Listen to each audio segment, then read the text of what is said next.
Perkenalkan, saya Hendro Sugandi, biasa dipanggil Agam. Saat ini saya sedang studi di Stockholm School of Economics. Terima kasih buat teman-teman semua udah berkenan untuk hadir di acara malam ini. Saya ingin berbagi mungkin lebih banyak teori dan nanti Bang Gaspar lebih banyak tentang teknis praktek investasinya.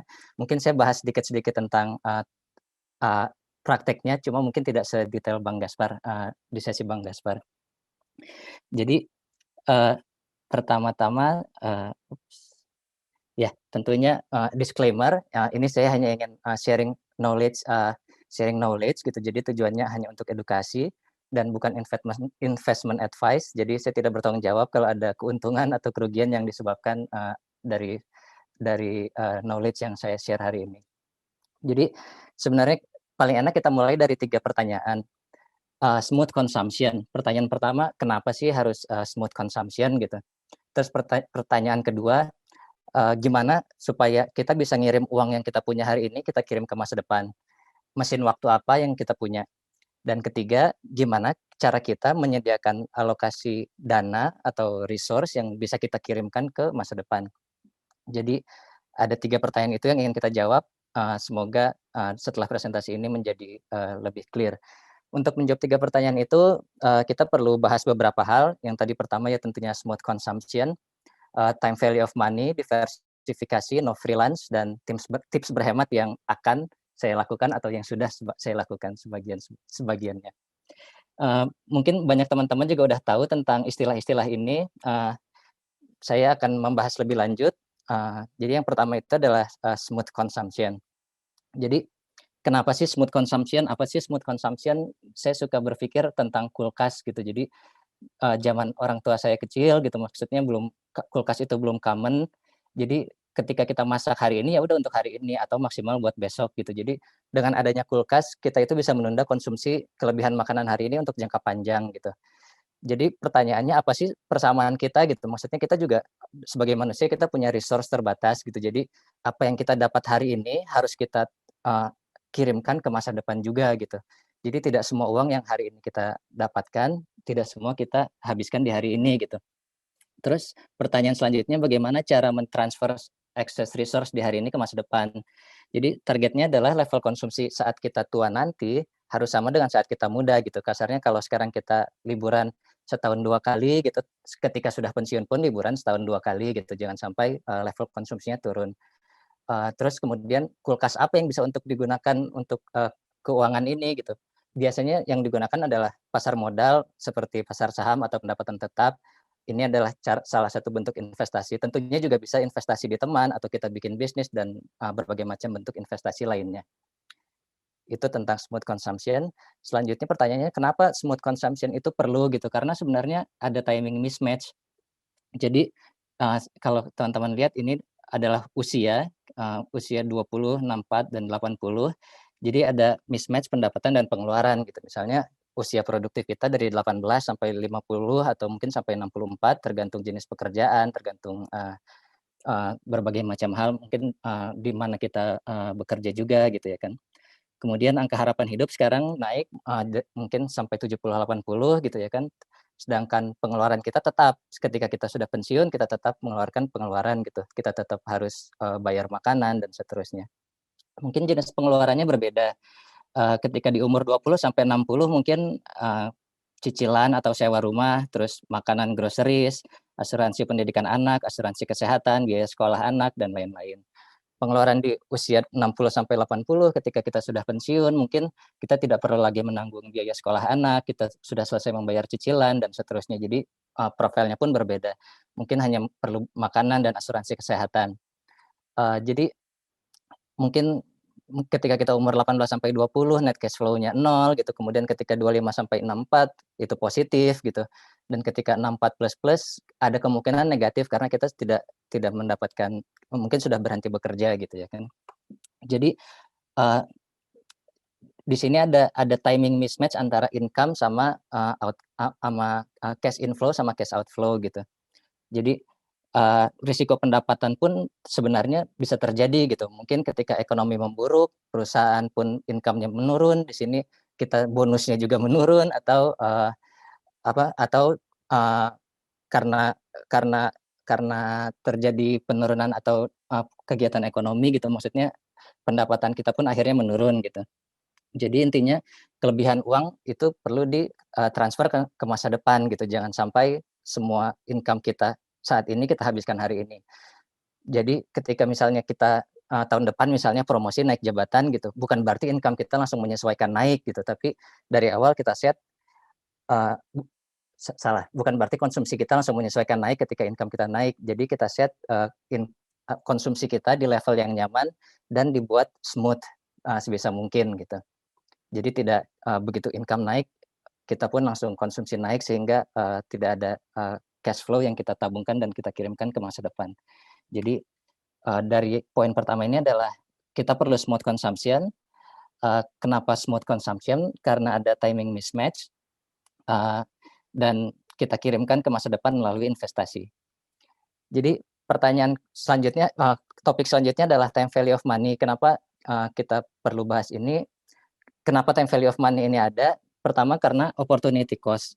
Kalau teman-teman sekarang misalnya punya 100.000 hari ini gitu, kemudian bandingkan pilih mana antara 100.000 hari ini atau 100.000 tahun depan gitu. Tentunya jawabannya 100.000 hari ini. Karena kita bisa ambil 100.000 hari ini, kita investasikan di risk free asset, contohnya obligasi Republik Indonesia gitu. Mungkin returnnya anggaplah asumsikan 5%, tahun depan hampir pasti dengan pasti kita dapat 105.000 gitu. Jadi ketika kita membandingkan 100.000-nya itu kita harus bandingkan di dimensi waktu yang sama gitu. Jadi kita pindahkan 100.000 hari ini ke 1 tahun kemudian jadi 105.000, dan 105.000 itu lebih besar daripada 100.000 di masa depan di opsi kedua ketika dikasih 100.000 di masa depan gitu. Jadi pertama karena ada opportunity cost, time value of money. Kemudian oh ya, sebelum itu sebenarnya kalau tidak ada masalah time value of money, kita bisa taruh uang yang kita punya, kelebihan uang kita di brankas atau di balik kasur gitu, tanpa mengalami kerugian opportunity loss ini gitu. Selanjutnya dari mana sih tadi 5% gitu? Sebenarnya 5% itu nominal interest rate. Biasanya nominal interest rate itu adalah fungsi dari real interest rate sama inflasi gitu ya kan. Kalau teman-teman perhatikan mungkin waktu kecil snacknya 1.000, sekarang 2.000, dulu waktu saya kuliah parkir 1.000, begitu sekarang pas pulang udah 2.000 dan seterusnya gitu. Atau harga rumah ketika bapak saya baru mulai kerja, harga rumah sekitar 5 juta 7 juta gitu, sekarang sudah ratusan juta. Jadi inflasi itu terjadi gitu. Tapi tergantung juga jenis barangnya. Beberapa barang justru menjadi lebih murah, misal biaya telepon gitu. Jadi inflasi bisa terjadi karena berbagai macam hal, salah satunya adalah teknologi tidak bisa catch up dengan demand gitu misalnya.